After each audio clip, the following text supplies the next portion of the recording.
Walter Brown se réveilla tôt ce matin-là, sa journée commençant au rythme familier et tranquille qui avait rythmé sa vie pendant des décennies.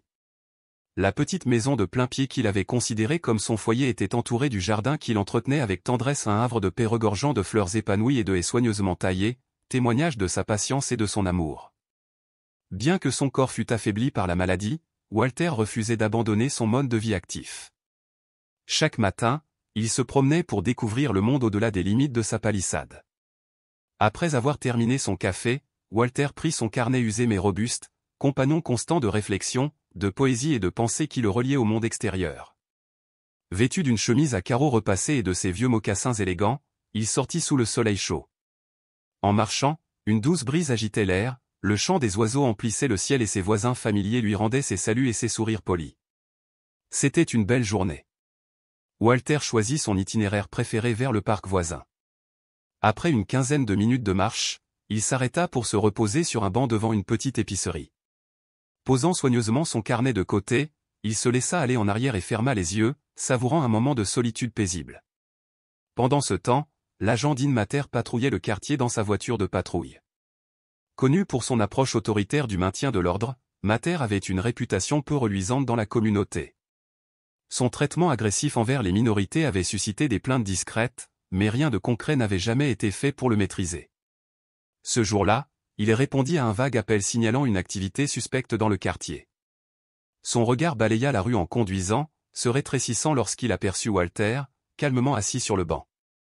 Aux yeux de Mater, les mocassins cirés de Walter, le carnet posé à côté de lui et son attitude décontractée semblaient incongrus, presque provocateurs.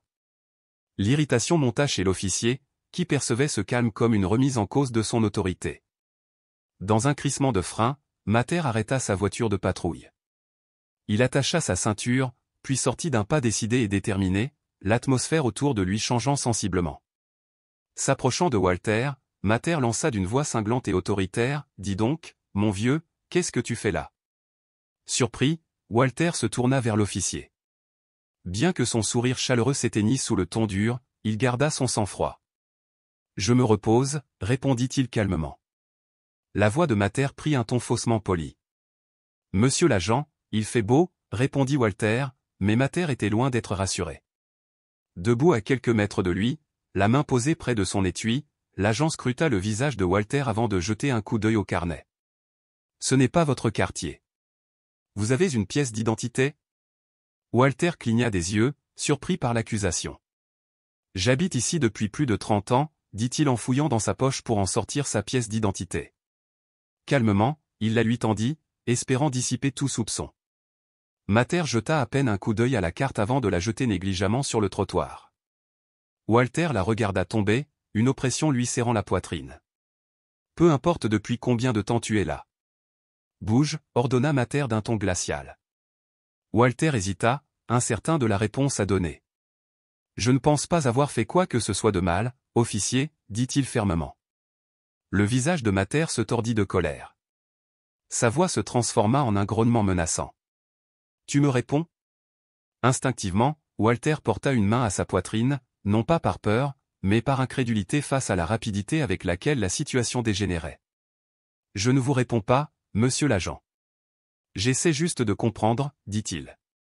Avant qu'il puisse en dire plus, Mater bondit, agrippa fermement le bras de Walter et le tira sur ses pieds. Le carnet glissa des mains de Walter, les pages voletant et s'éparpillant près de la carte d'identité abandonnée. « Vous n'avez pas le droit de me questionner, » gronda Mater, sa voix résonnant dans la rue et attirant l'attention des passants. Walter perdit son sang-froid lorsqu'il remarqua un petit attroupement se former. « Je n'ai rien fait, » balbutia-t-il, la voix légèrement éraillée. Pointant le carnet, il supplia, « J'étais juste assis là à écrire. » Mater l'ignora et tira Walter en avant avec une force telle qu'il faillit le faire trébucher. « Je me fiche de ce que tu faisais. Tu me gênes, et je te dis de bouger, » gronda-t-il. La tension montait dans l'air, s'accentuant avec l'agressivité croissante de Mater. Une femme à proximité murmura à son compagnon, s'interrogeant sur la brutalité du policier. Un autre homme, visiblement perturbé, sortit son téléphone et commença à filmer. Le léger clic de l'obturateur ne fit qu'accentuer l'atmosphère tendue. Toujours fermement serré par le bras de Walter, Mater ricana devant la résistance calme du vieil homme. Officier, je vous en prie, je ne résiste pas, dit Walter fermement. Le dédain de Mater était évident. On verra bien, cracha-t-il en poussant Walter vers le banc. Le vieil homme eut du mal à tenir debout tandis qu'on le forçait à s'asseoir. Le carnet, abandonné au sol, semblait incarner l'atteinte à la dignité de Walter. Les murmures de la foule montaient de gêne, mais personne n'osait intervenir. Le cœur de Walter battait la chamade tandis qu'il regardait Mater faire les 100 pas, la main posée près de son étui. Pour la première fois de sa vie paisible, Walter ressentit la vive piqûre d'une hostilité injustifiée ou une blessure invisible, plus profonde que n'importe quel coup physique. Soudain, Mater saisit à nouveau le bras de Walter et le tira avec force vers la voiture de patrouille. Walter tituba, peinant à suivre le rythme de l'agent implacable. Son esprit s'emballait, incapable de comprendre comment un simple moment de repos avait pu dégénérer en une telle violence. « S'il vous plaît, officier, » implora Walter, la voix tremblante de peur et d'indignation. « Je n'ai rien fait de mal. Laissez-moi vous expliquer. » Mater ne s'intéressait pas à lui. Il poussa Walter en avant, le plaquant violemment contre le capot de la voiture de patrouille. Le métal froid s'enfonça dans ses côtes tandis qu'il haletait, la poitrine serrée sous la pression. « Tu veux faire l'innocent » grommela Mater, son souffle frôlant l'oreille de Walter. « Voyons voir si tu te sens innocent après ça. » Walter grimaça, le corps endolori. « Je ne t'ai pas manqué de respect » parvint-il à dire. « Pourquoi fais-tu ça » Mater ne répondit pas. Il attrapa sa ceinture et en sortit une lourde lampe de poche. Le bruit métallique violent qu'elle fit s'écraser contre le capot de la voiture fit frémir Walter.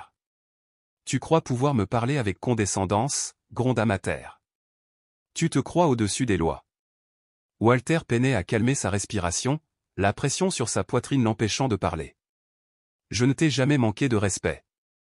J'étais juste assis sur le banc. » Mater ricana. « Tu parles encore. J'imagine que tu as besoin d'une vraie leçon. » Penché dans la voiture de patrouille, Mater fouilla et en sortit un petit briquet en métal. La vue de l'objet retourna l'estomac de Walter d'effroi. L'intention de l'officier était claire, sa voix tremblait de terreur lorsqu'il demanda « Qu'est-ce que vous faites ?»« Ce n'est pas bien. Arrêtez. » Mais Mater ignora la supplique. Il saisit fermement Walter par la nuque, une poigne ferme et inflexible. « Le respect se mérite, » gronda Mater, « et aujourd'hui, tu vas le mériter. » Une foule de spectateurs s'était rassemblée, leurs murmures d'incrédulité et leur rage grandissante grondant. Une femme se couvrit la bouche d'horreur tandis que Mater approchait un briquet de l'oreille de Walter. Un autre homme, levant son téléphone pour filmer la scène, cria « Mais qu'est-ce que vous faites ?» C'est une agression. Mater se retourna brièvement, les yeux brillants de fureur. Tu veux t'impliquer? Vas-y, on verra bien. Sa menace réduisit momentanément le silence parmi les spectateurs, mais la tension persistait. Reportant son attention sur Walter, qui luttait désespérément pour se libérer de l'emprise de l'officier, Mater insista. S'il vous plaît, supplia Walter d'une voix tremblante. Vous n'êtes pas obligé de faire ça. Mais Mater était implacable. Il rapprocha la flamme du briquet jusqu'à ce qu'elle touche la peau de Walter. La piqûre aiguë s'enflamma instantanément, et Walter hurla de douleur. L'odeur âcre de la chair brûlée emplissait l'air, provoquant des halètements et des cris dans la foule horrifiée. Walter se tendit de tout son corps, luttant contre ce cruel supplice. Ses cris faiblirent peu à peu, sa voix se brisant sous l'intense douleur. Mater se pencha plus près, d'une voix basse mais pleine de malice. Peut-être y réfléchirez-vous à 2 fois avant de me manquer de respect. La chaleur insupportable persista pendant ce qui sembla une éternité, jusqu'à ce que Mater, d'un mouvement du poignet, éteigne la flamme. Il libéra Walter, qui s'effondra sur le trottoir, les mains serrées contre son oreille blessée. Des larmes ruisselaient sur le visage de Walter tandis qu'il luttait pour se stabiliser, son corps tremblant sous le choc et le traumatisme. L'indignation s'éleva dans la foule. Un homme portant un gilet de chantier s'avança, les poings serrés. « Tu ne peux pas faire ça. »« C'est un vieil homme, » répondit Mater d'une voix froide et distante. « Recule d'un pas, ou tu seras le prochain, » prévint-il. Walter tenta de se relever, mais ses genoux cédèrent. S'agrippant au flanc d'une voiture voisine, il protégea son oreille brûlée de l'autre main. La douleur lancinante irradiait le long de son visage et de son cou. Il tenta de parler, mais les mots restèrent coincés dans sa gorge, étranglés par un mélange de douleur et d'humiliation. Tu as de la chance que je te laisse partir, lança Mater en poussant doucement Walter vers le trottoir. Sors d'ici avant que je ne change d'avis. Walter avançait en titubant, ses pas inégaux tandis qu'il tentait de descendre la rue. Chaque mouvement lui provoquait des secousses d'agonie, mais il continuait, désespéré de s'échapper. La foule s'écarta à contre-cœur, leur visage exprimant un mélange de pitié et d'impuissance. Un jeune homme s'approcha et posa doucement une main sur l'épaule de Walter. « Avez-vous besoin d'aide ? Je dois appeler quelqu'un. » Walter secoua faiblement la tête, sa voix à peine audible. « Merci, mais je dois rentrer. » Tandis qu'il poursuivait son chemin, Walter avait le cœur lourd, le corps meurtri. Pourtant, au milieu de la douleur, une petite étincelle de détermination s'alluma en lui. Il savait que ce n'était pas la fin. Quelqu'un devrait répondre de ce qui s'était passé. Sans savoir encore comment, il jura de faire en sorte que justice soit faite. Derrière lui, la foule commença à se disperser, mais plusieurs témoins échangèrent des enregistrements de l'agression. Walter ignorait que les germes de la chute de son agresseur étaient déjà semés. De l'autre côté du porche, Marcus était assis face à son père. La vue de l'oreille brûlée de Walter et l'angoisse gravée sur son visage réveillèrent en lui une rage qu'il n'avait plus ressentie depuis ses années de combat. Son père, autrefois un homme digne et gracieux, lui apparaissait désormais petit, brisé et humilié au l'ombre de celui que Marcus avait toujours vénéré. « Papa, dit Marcus, la voix lourde de colère contenue, tu dois me raconter tout ce qui s'est passé, étape par étape. » Walter hésita, les yeux baissés. « Ça n'en vaut pas la peine, fiston, murmura-t-il.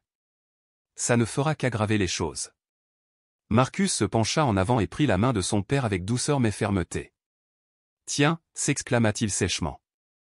On t'a brûlé. Un officier censé protéger et servir, ce n'est pas de la justice, papa. C'est un crime. » Walter soupira profondément, s'abandonnant au regard inflexible de son fils. D'une voix étranglée, il raconta le moment horrible où Mater pressa la flamme contre son oreille. Marcus écoutait en silence, mais ses poings serrés et la tension de sa mâchoire étaient plus éloquents que ses mots. Lorsque Walter eut terminé, Marcus se leva brusquement.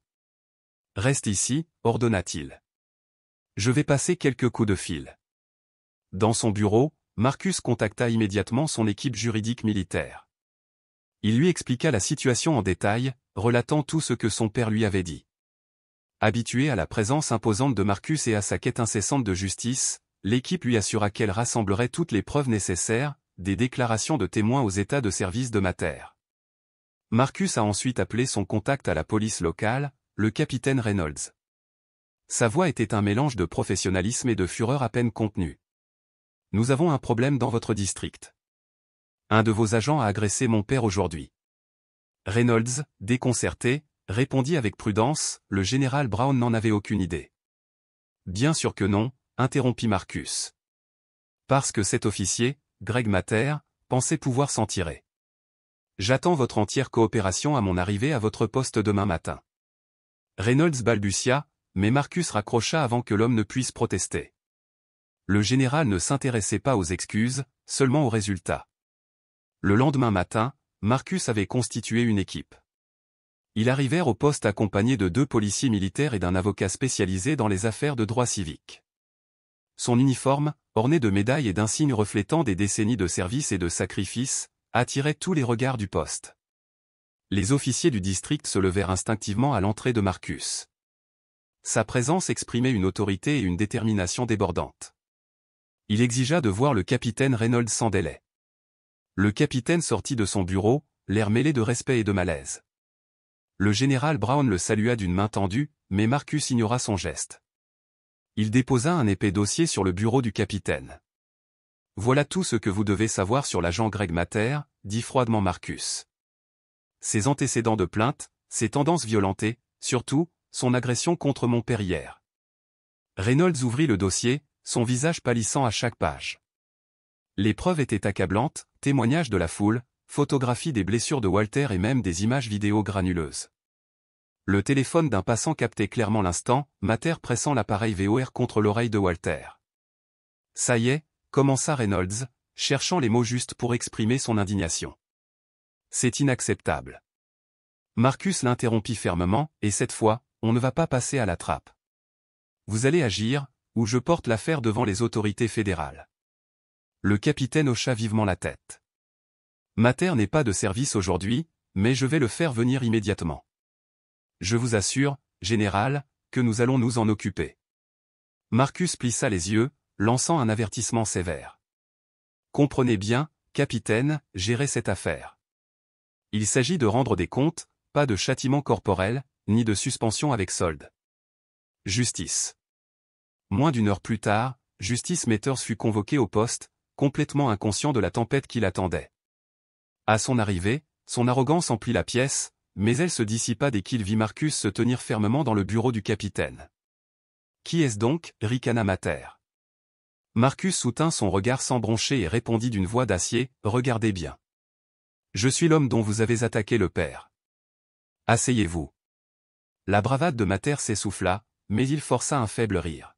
« Je ne vois pas de quoi vous parlez. » Le capitaine Reynolds s'avança, dossier à la main. « Nous avons plusieurs témoins, des preuves photographiques et une vidéo. » Mater, inutile de le nier. Le visage de Mater s'empourpra tandis qu'il promenait son regard autour de lui et réalisa qu'il était acculé. Malgré sa résistance, il murmura faiblement, « J'étais irrespectueux. » « Arrête. » Marcus l'interrompit sèchement. « Tu as attaqué un vieil homme, mon père, un homme qui ne faisait que s'asseoir sur un banc. Tu crois que cet uniforme te donne le droit d'insulter les gens ? Pas aujourd'hui, Mater. » Complètement effondré, Mater entendit Marcus se pencher vers lui, la voix basse et mortelle. « Tu subiras toute la rigueur de la loi et répondras de chaque personne que tu as blessée. » Menotté, Mater fut conduit hors du complexe sous le regard attentif de ses collègues et de l'équipe de Marcus. Le courage de Walter et la quête inlassable de justice de Marcus firent en sorte que Mater ne puisse plus se cacher derrière son insigne. Alors que le croiseur transportant Mater disparaissait, Marcus se tourna vers Reynolds avec détermination. « Ce n'est que le début, capitaine. Assurez-vous que votre service fasse un grand ménage de printemps, ou je le ferai pour vous. » Reynolds hocha la tête solennellement, pleinement conscient de la détermination du général. Cet après-midi-là, Marcus retourna sur le porche de son père. Walter leva les yeux à l'approche de son fils, un léger sourire aux lèvres. « Tu n'étais pas obligé de faire tout ça, fiston. »« Oui, je l'ai fait, » répondit Marcus en s'asseyant à côté de lui. « Personne ne peut plus te faire de mal. » Walter posa une main sur l'épaule de Marcus. « Tu as toujours été mon protecteur et tu le seras toujours. » Ils restèrent assis en silence, le poids de la journée s'allégeant tandis que la justice suivait son cours. Lorsque Mater arriva au commissariat avec assurance, sa confiance s'effondra dès qu'il entra dans la pièce et vit Marcus debout à côté de Walter. L'atmosphère dans le bureau était tendue, et Mater comprit rapidement que ce à quoi il faisait face était différent de tout ce qu'il avait connu auparavant. Avec un mélange de reconnaissance et de confusion, il regarda directement Walter, qui restait assis calmement malgré la cicatrice visible sur son oreille, puis de nouveau Marcus. Marcus s'avança, son uniforme impeccable et son regard inflexible. « Oui, je l'ai dit froidement hier, vous avez attaqué mon père. Vous pensiez vous en tirer comme ça ?» Mater ouvrit et ferma la bouche, cherchant une excuse. « Je ne faisais que mon travail. Je rôdais et il refusait de bouger, arrêtez. » Marcus l'interrompit avec fermeté et autorité, « Ton rôle est de protéger et de servir, pas d'abuser de ton pouvoir ni d'humilier des innocents. Mon père n'a rien fait de mal. Tu l'as brûlé. Tu l'as laissé blessé et humilié parce que tu pensais pouvoir le faire. » Le capitaine de district, assis derrière son bureau, s'éclaircit nerveusement la gorge. « Officier Mater, dit-il d'une voix tremblante, nous avons examiné les preuves fournies par le général Brown, témoignages, photographies et enregistrements vidéo. Il n'y a aucun doute, vos actes étaient inexcusables. » L'expression de Mater passa de l'indignation à la panique. « Attendez, ça devient complètement démesuré. J'essayais juste de maintenir l'ordre. » Le ton de Marcus devint dangereusement calme et autoritaire. « Vous appelez ça maintenir l'ordre, torturer un vieil homme? Je vais vous le dire franchement, Mater, vous n'êtes pas seulement une honte pour la police, vous êtes un criminel. » Le capitaine se leva et officialisa la décision. « Avec effet immédiat, vous êtes suspendu sans solde dans l'attente d'une enquête plus approfondie. Vous serez également accusé d'agression, de mauvaise conduite et d'abus de pouvoir. » Deux agents s'approchèrent pour menotter Mater tandis qu'on l'escortait hors de la pièce. Il regarda Marcus et Walter par-dessus son épaule, son visage autrefois arrogant et provocateur maintenant blême de peur. Marcus se tourna vers le capitaine. Ce n'est qu'un début. J'attends avec impatience une refonte complète des pratiques de ce district. Plus besoin de fermer les yeux. Plus besoin de dissimuler des informations pour des officiers comme lui. Le capitaine hocha la tête, le front perlant de sueur. Compris, général. Le procès de Mater devint une affaire très médiatisée qui captura l'attention nationale. La salle d'audience était bondée tandis que les témoins racontaient les événements horribles, dressant un tableau accablant de la brutalité endémique de Mater. Une vidéo scellait son sort, on le voit presser un briquet contre l'oreille de Walter tandis que le vieil homme hurlait de douleur. Le jury a délibéré pendant quelques heures avant de déclarer Mater coupable de tous les chefs d'accusation. Il a été condamné à une peine de prison, son badge et son nom étant à jamais ternis. L'affaire a provoqué une onde de choc au sein de la communauté, déclenchant des manifestations et des demandes de réforme au sein du service de police. Bien que marqué physiquement et émotionnellement, Walter a pu guérir grâce au soutien indéfectible de son fils et de la communauté. Marcus a travaillé sans relâche pour que l'incident entraîne un changement significatif. En collaboration avec les dirigeants locaux, il a contribué à la mise en place d'une formation obligatoire à la connaissance de la situation pour les policiers, à la création d'un comité de surveillance civile et à la promotion de mesures de sécurité et d'une responsabilisation renforcée. Lors d'un événement communautaire organisé quelques mois plus tard, Walter et Marcus se tenaient côte à côte devant une foule rassemblée pour célébrer les progrès accomplis. La cicatrice de Walter était encore visible, mais son courage restait intact. S'adressant à la foule avec conviction, Marcus déclara « Personne n'est au-dessus de la loi, pas même ceux qui ont juré de la faire respecter. Ce qui est arrivé à mon père ne devrait jamais arriver à personne. Mais ensemble, nous avons montré que la justice n'est pas un idéal lointain, c'est quelque chose que nous exigeons et en laquelle nous croyons, ici et maintenant. » La foule a éclaté en applaudissements, convaincu que le changement était possible. Marcus s'est tourné vers son père et lui a posé doucement une main sur l'épaule. « Tu as toujours été une source d'inspiration, papa, » a-t-il dit doucement. « J'espère juste t'avoir rendu fier. » Walter sourit chaleureusement, la voix pleine de fierté. « Tu as fait plus que ça, mon fils. Tu as montré au monde ce que signifie se battre pour ce qui est juste. » Le lien entre le père et le fils s'est encore renforcé, leur expérience commune témoignant de résilience, de responsabilité et de la capacité à affronter ensemble l'injustice.